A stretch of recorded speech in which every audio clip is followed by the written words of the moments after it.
ang budget na higit na pinag-usapan ng mga kababayan natin nitong nakaraang mga araw ay hindi yung national budget dyan eh.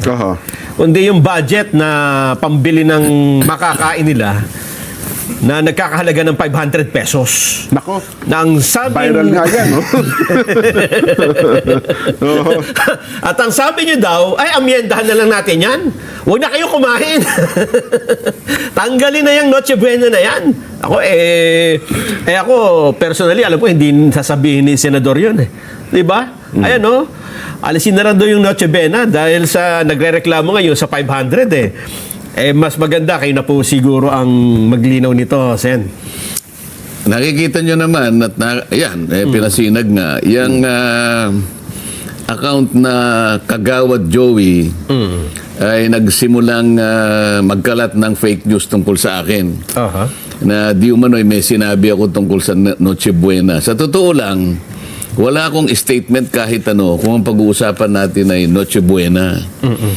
At yan ay palagay ko ikinalat niya dahil naging viral yata yung sinabi ng ating DTI Secretary na yung halagang 500 pesos yata ay kasyang-kasa sa Noche Buena para sa isang pamilya. Ngayon ay dahil hindi ko naman talaga sinabi dyan at yan naman pilit nilang kinakalat, nakipag-ugnayan na kami doon sa CICC. Nakausap ko mismo si Yusek Aboy Paraiso. Oo, kaya yan ay mabuti pa yung mga ganyang ahensya, madali mong makausap eh. Opo. May kinalaman kasi sa budget nila yan. Sabi ko sa kanya, dahil mas masipag ka ako kaysa sa NTC, isa sa i-discuss ko mamaya doon sa sinasabi ko sa yung nagambag ako kung paano natin ayusin ang budget. Yung NTC kasi ay nakitaan namin ng malalaking mga problema doon sa kanilang mga biniling mga tinawag nilang modernization ng parang IT sa kanilang mismong tanggapan. Dalawang components yun. May tinatawag silang GSM monitoring at saka yung benchmark monitoring.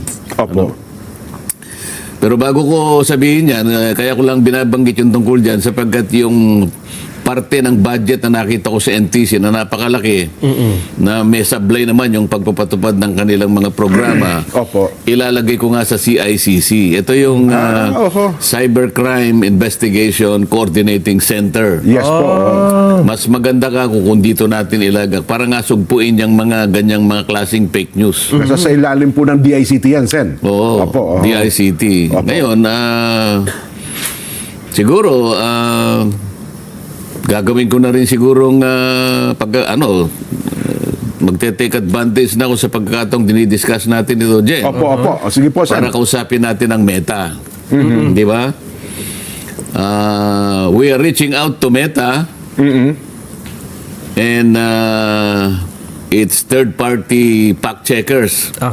Notably Verifiles and Rappler, that they should be vigilant and I think more proactive in monitoring fake news na kagaya nito, Jen.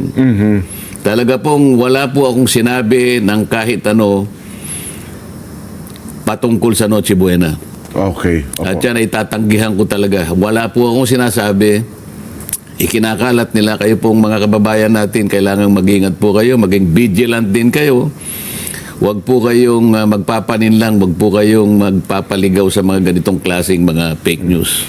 Pero ang original nag-post ba yan? Saan nabanggit yung Cap Joey? May Kagawad Joey. Yun Kagawad Joey? Yun ang account. Yun sa taas. Yun pala. Ayan. So yun ang may-ari ng Facebook account, Kagawad Joey.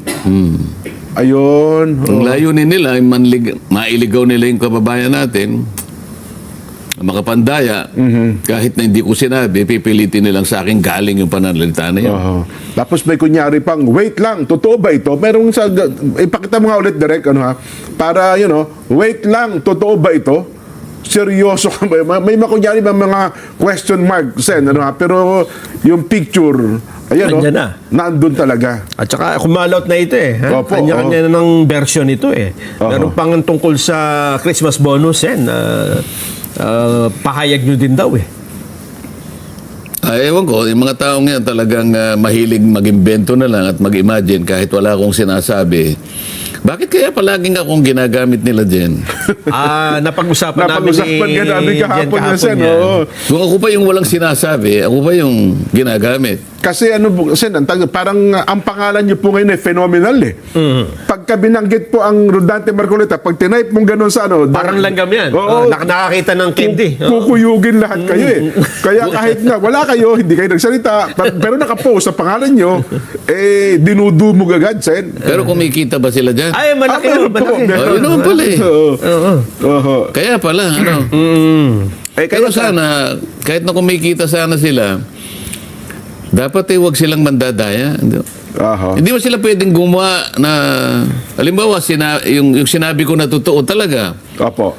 So, hindi na nga nakapandaya, Nakatulong pa. para malaman ng tao yung sinabi ko, kumita pa sila. Ba't hindi na lang ganun? Ay, hindi. Kasi Ay, may tinatawag ngayon na rage bait. Yan. Jen ha? Sen?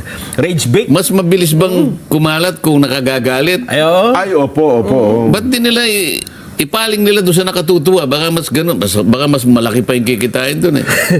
Alam niyo naman ang mga Pilipino, Sen, mas gusto nila yung chismis eh. Kaysa sa mga totoong bagay. Siguro kung hindi mas na- masarap pag-usapan. No? Hanggang hindi nasasampulan, Sen. Oho. Kasi Ba't hindi na lang kayong dalawang gamitin nila? Ba't ako pa? walang mag-engage. Hindi naman kami sikat. Sabi niya, Kuyo, sino kayo?